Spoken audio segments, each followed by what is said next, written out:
Look, from now on, this is your new home. Unfortunately, we don't need a sick person." I was suddenly told that and unwittingly taken by car, only to find myself at my aunt's house before I realized it. "Your father declared that he wouldn't pay for your medical expenses in order to cover the costs of your sister's study abroad." Lost for words, I was in a daze, but my aunt warmly welcomed me. "Sonia, won't you become my child?" she proposed, and from that day, I began a new life as the child of my aunt and uncle. And 10 years have passed. My name is Sonia. I have 2 sets of parents. I regard one set as the worst and deeply respect and cherish the other. You might wonder why I have 2 sets of parents. It's because my illness complicated the bonds within my family. Since childhood, I've had frequent unexplained seizures, constantly requiring attention. While the symptoms are somewhat controlled by medication, stress and fatigue make seizures more likely, which is why my parents strictly told me to avoid exercise. I was always a mere spectator during gym class and couldn't play with my friends freely. On the other hand, my younger sister Noelle, who is 4 years younger than me, was energetic and talented, carrying all of our parents' expectations as she grew up. She was particularly passionate about basketball. In elementary school, she joined a local mini basketball club that was well regarded, and her talent flourished. She later joined a famous sports club. Her skills improved remarkably, and in games she always played as a starting member. As a representative, she led the team and actively competed with older players during practice. I felt proud watching her, yet a little envious. During this time, my parents began to make a clear distinction between how they treated me and Noelle. This was especially true in terms of meals. Noelle received nutritious homemade food. For me, it was mostly simple bread and instant soup. Sometimes I would get leftovers from what Noelle didn't finish. There was also a disparity in clothing. Noelle wore trendy children's clothes, while I was given hand-me-downs. For birthdays, Christmas, and school promotions, Noelle was treated specially, whereas I was often neglected. This discriminatory treatment became a part of my daily life. "Big sister, won't you play basketball with me?" my innocent younger sister would always ask cheerfully. She held the ball and looked at me with shining eyes. "Sorry, I can't do intense exercise," I reluctantly answered. Noelle looked up at the sky, pondering, then suddenly smiled. "We can at least pass the ball, right?" While saying this, she tried to hand me the basketball. I thought I could handle just practicing passes, but my parents disagreed. My mother was especially strict. As I reached to take the ball, she forcefully shook off my hand and yelled loudly, "Sonia, you never know when you might have a seizure, so don't do anything." Startled by her shouting, my sister froze in place. The ball dropped to the ground and slowly rolled away. Picking up the ball, my mother returned it to my sister with a smile. "Noelle, let's practice passing together," she said. After glancing at me, she spoke kindly to my sister and walked away with her. After they left, I felt a deep sadness and irritation, and I cried alone. A memorable event occurred when I was in the first year of middle school, and Noelle was in the 3rd grade of elementary school, on a spring day. I felt unwell from the morning and was bedridden. Due to my sister's important game, my parents left me at home and went to the match. When I'm feeling ill, it'll be more likely for me to have seizures, I thought. The overlap of feeling unwell and being left alone heightened my anxiety, accumulating stress, and by noon I had a severe seizure. Feeling the danger, I immediately called an ambulance. When I woke up, I was on a hospital bed. Just as I woke up, a nurse who came to change my IV noticed and smiled at me. "Sonia, you're in the hospital. Do you understand me?" she asked, and I nodded in response. Looking carefully around, there was no sign of my family in the hospital room. "Excuse me, has my family visited?" I asked. "The family is scheduled to come tomorrow morning. You'll be on your own tonight," the nurse replied. This confirmed that my parents and sister had not yet returned from the basketball trip. Even when I'm taken away by an ambulance, nobody's worried about me.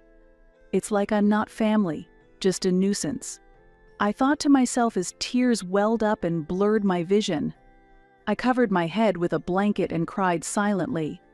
After being taken away by an ambulance, my parents, facing criticism from the neighbors, started leaving me at my aunt's house, who is my father's sister. My aunt and uncle work at a game development company, and as they had no children of their own, they were always happy to have me over every week. It's fun having Sonia around. It's like having our own child. My aunt would always say. They loved games and would teach me about their favorite ones, which made me look forward to visiting. One notable game was one they developed together, set in a fictional world. It was incredibly engaging, and I would play it for hours. They always served me the same meals they ate themselves. My aunt's cooking was exceptional, and I often asked for seconds. I've always wanted to pick out children's clothes, my aunt said as she joyfully chose clothes for me. Visits to my aunt's house became my emotional support, making me feel cherished and providing a place of solace.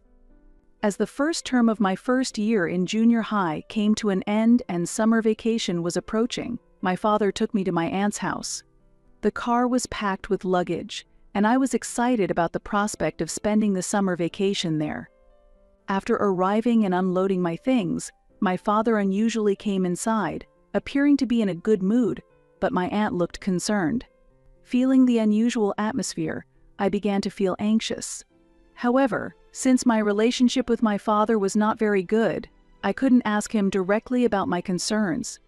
While I was trying to gauge the situation, my father spread his arms wide and cheerfully said, "Look, from now on, this is your new home. Unfortunately, we don't need a sick person." What? I was shocked, and my father's voice was jovial. Even though my aunt and other relatives were angry, it seemed my parents were not listening. Their minds were completely occupied with my sister's basketball scholarship abroad.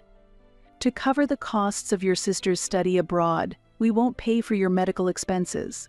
No matter how much my aunt and uncle tried to persuade them, their efforts did not reach my parents. If you stop the treatment for her illness, I will take Sonia in, my aunt declared resolutely. My parents readily accepted the proposal. That's how I learned that my parents had let go of me.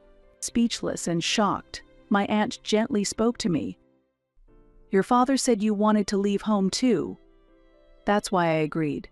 But seeing your reaction now, it seems you weren't told anything.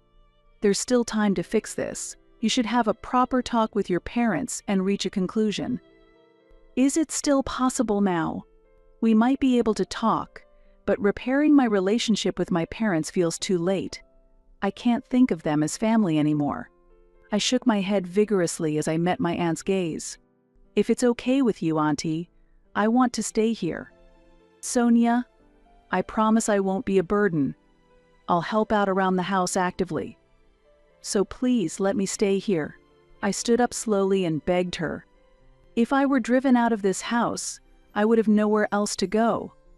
"I want to live in your house, Auntie, please," I pleaded, my voice quivering. A sense of confusion hung between my aunt and uncle. I was anxious about how they would react, unable to stop my body from shaking. Then, my aunt gently stroked my head. "Sonia, won't you become our child?" I looked up to see my aunt and uncle smiling warmly at me. "Yes, please," I answered, tears of relief flowing. My aunt, tears in her eyes, hugged me tightly. My uncle, wiping away his tears, watched over us. From that day, I became the child of my aunt and uncle. Eventually, we completed a special adoption process, and I legally became their child. Thanks to this, I was able to actively participate in physical education classes and enjoy playing with my friends. I also saw an improvement in my health and rarely worried about my illness anymore. I am truly happy to be living with my aunt and uncle. Afterward, I started competing in trading card games. Despite the risk of seizures, my aunt and uncle did not stop me but supported me, allowing me to focus on the competition. A strong desire to repay them someday was born in my heart. I joined the trading card club upon entering high school. This school's trading card club is well known in the competitive trading card world. I was excited to grow and develop in such a stimulating environment, and I was happy to be able to showcase my abilities. In my second year of high school, I won the national championship, surpassing other prestigious schools. Unable to contain my joy, I ran home that day to share the good news with my aunt and uncle. By then, the seizures from my illness had almost completely stopped. Before graduating from high school, I was informed by a doctor that my illness had completely healed and I had become as healthy as my sister. After high school, I continued competing in trading cards, with my aunt and uncle always supporting me. When I performed well, they celebrated my success as if it were their own. I started to achieve stable good results after turning 20. Now at 22, I am known as a top player and recognized as the queen of trading cards. It has been about 10 years since I was taken in by my aunt and uncle. I thought it might be time to give something back. Christmas is coming up, and I want to make my aunt and uncle happy, I thought. I made plans while feeling the cold winter air on my way home. Upon arriving, I noticed several unfamiliar shoes at the entrance. I'm home. Is someone here? I asked as I entered the house. In the living room, a high school girl was sitting on the sofa, and my aunt greeted me as I walked in. Welcome back. Who is this girl? I asked reflexively, but she seemed familiar. Wait, that face. Noelle, Sonia? I heard her voice. She had grown so much that I didn't recognize her immediately, but she still had the traces of her younger self. When I called her name, her face twisted as she began to cry. Sonia, you remembered me? I'm so glad, she said. Yes, what's going on? I was unsure how to react, but then my aunt started to explain. Noelle ran away from home. What?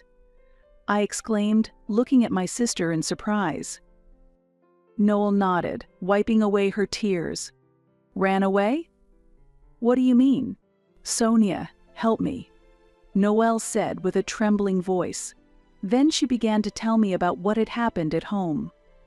It seems that my father driving me out of the home was a huge shock for her. Noelle had pleaded with our parents, crying, I'll quit basketball, just let big sis come home. However, our father harshly scolded her. What are you saying? It was all for your basketball. You shouldn't do things half-heartedly. I won't accept you quitting. You are your mother's only child. You should work hard and become a respectable player. My mother said in a chilling voice, refusing to take Noelle's words seriously. My parents had thoroughly controlled Noelle's life, forcing her into a basketball-centric existence against her will, from childhood until she was a senior in high school. During a career counseling session, Noelle finally mustered the courage to declare her separation from basketball. Our parents were furious, and my father accused her with a terrifying voice. Hey, do you have any idea how much money we've spent? Your sister sacrificed for you, you're not allowed to stop until you turn pro. Feeling mentally cornered, Noelle escaped to my aunt's house to get away from the situation. I had no idea you were in such a situation, Noelle. I was at a loss for words. While I had been freely raised in my aunt and uncle's home, my sister had been sacrificed by our parents. Noelle, you've been through a lot. I didn't know anything. I'm sorry, I said. My sister quickly shook her head in surprise. No, you've been through so much for me. And still, I'm asking for help. I'm really sorry, Noelle said, looking down. Her small shoulders were trembling. Don't worry about it. I'm really happy you came here, I replied cheerfully. My aunt and uncle nodded in agreement. That's right, it was good to escape from them. Noelle, relax. Your big sister will protect you, I said, though deep down I felt fear and reluctance to get involved. I want to save Noelle, but how should I do it? I thought, and began to make plans. The day to execute the plan was Christmas, a cold day under a winter sky that threatened snow. Returning to my parents' home for the first time in 10 years, I gathered my courage and pressed the doorbell. The door was opened forcefully, and my parents greeted me with, "Welcome back." "Oh, we've been waiting for you," said my father. My parents greeted me with unnaturally bright smiles. They must have known about my return through my aunt. They should also understand that it was about my sister. "Welcome back? Waiting? What are you talking about after you threw me out?" I questioned their attitude, feeling puzzled. My mother, with a cloying voice, took my hand as she spoke. "Come on, it's cold. Let's go inside." "No, it's fine here. I'm busy and can't stay long," I replied shortly, and their faces clouded over for a moment before they quickly put on forced smiles again. Then, they began to speak loudly in an unnatural way. "The queen of the trading card world, huh? Your dad is proud of you. Me too, you've won lots of prize money. I've been bragging about it in the neighborhood, so come back soon," my mother said. Feeling irritated by their behavior, I calmly responded, "Huh? Why?" "Because a family should be together, right?" My father responded. I was appalled by his words and glared at them in disbelief. "How dare you say that after abandoning me?" I screamed internally. However, my parents seemed oblivious to my attitude and continued to sweet-talk me. "Your mother cleaned up your room when she heard you were coming back. We hope you can relax here," they cooed. "And we even replaced the carpet in your room so you can feel comfortable to practice at home. From now on, feel free to ask us for anything," they continued. They kept piling on words, trying to win my favor. At that moment, it became clear to me. These people, they're not really talking about me. They're just boasting to the neighbors. They fabricated a story about how they supported my success as a top-tier competitive card player and bragged about it all around the neighborhood. Sending my sister to basketball studies abroad was also just an action done for the sake of appearances. I watched my parents with a cynical smile. Truly appalling. Your selfish efforts are meaningless. Actually, I'm planning to quit competitive trading card gaming in a few years. What? My parents were shocked. My father was at a loss for words, while my mother looked stunned. Competitive card gaming requires reflexes, concentration, and physical stamina. I can't keep competing with the younger players forever. I plan to retire after earning a bit more prize money. While I spoke cheerfully, my parents were clearly disturbed. "So, what will you do after you retire?" my father asked. "Well, I might be unemployed for a while," I answered with a smile, watching their reaction. The fake smiles on my parents' faces disappeared, quickly replaced by angry expressions. What a nonsense. Being unemployed without a proper job. Do you have any idea how embarrassing that would be at work? I can't even imagine, my father exclaimed. "Yes, so you can forget about me." "I never intended to come back to this house anyway," I replied. "How insolent," my father shouted. His voice echoed through the quiet neighborhood, causing my mother to panic and look around, wary of the neighbors' eyes. "Firstly, I came here today to discuss Noelle's situation. She is currently living healthily with me at our aunt's house." "What did you say? Have you kidnapped her? That's unforgivable. Give her back to her mother." Facing my mother, who suddenly pretended to be a victim, I stared her down and declared firmly, "No, I have no intention of giving her back. Absolutely not. I will take care of my sister." "What are you talking about?" "I will call the police." While they were agitated, I observed them calmly and responded clearly. "I've already explained the situation to the police and reported it to Child Services. I've consulted with a lawyer as well. In fact, you are the offenders." What did you say?" I have been consulting various professionals to continue supporting my sister, considering the possibility of being accused of kidnapping by my parents. I've also been researching legal regulations. Since Noelle has reached adulthood at 18, she can legally decide her own residence and future, surpassing parental rights.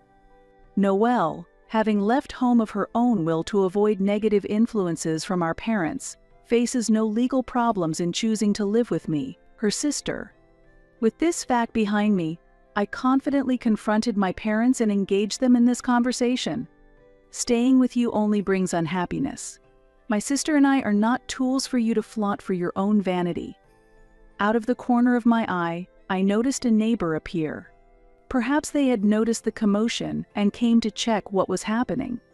Now, I'll make the most of this opportunity to create a scene. Everyone. These people stopped my medical treatment to send my sister to basketball studies abroad. Honestly, it's an abnormal situation. If my aunt and uncle hadn't taken me in, I might not be here today. I shouted as loudly as I could. Oh wait, what are you saying? Ignoring my flustered mother, I raised my voice even louder to make my point. You forced Noelle into becoming a basketball player just for your own pride, sacrificing her childhood. Quiet down. My father's face was red with anger, and he reached out to grab me. However, I shook off his hand and continued fiercely. What kind of parents are you, saying you won't accept her quitting until she becomes a professional player? You only see your children as tools. Neither I nor my sister will ever return here. If you try to interfere, I will call the police. Just so you know, I'm already prepared to sue. That's why I came today. I fixed my parents with a stern gaze. They twisted their faces in discomfort and struggled to respond. Looking around, I noticed that many neighbors were watching our intense family argument from their windows and yards. The expressions on their faces showed surprise and concern. I vowed never to visit this place again. With that resolve in my heart, I left the house confidently. Time passed, and 8 years later, I reached a milestone at 30 years old and decided to retire from competitive trading card gaming. Originally, I planned to retire at 25, but I prioritized taking care of my sister and put my life plans on hold. Due to the harsh training she endured as a child, Noelle developed a knee injury, which led her to set a new goal of becoming a physical therapist. She had once dreamed of being a professional basketball player, but had to give up that dream due to her injury. After a year of preparatory school, Noelle finally advanced to a vocational school. During this time, I learned how much she had suffered under our parents, and I saw the harsh reality for the first time when she came to me for help. To make up for her past, I decided to support her tuition. Eventually, Noelle graduated from vocational school and earned her qualification as a physical therapist. She is now fully committed to helping injured athletes. One day, I'll repay you, Sonia. Noelle always says cheerfully. Every time we meet, her face is brimming with vitality.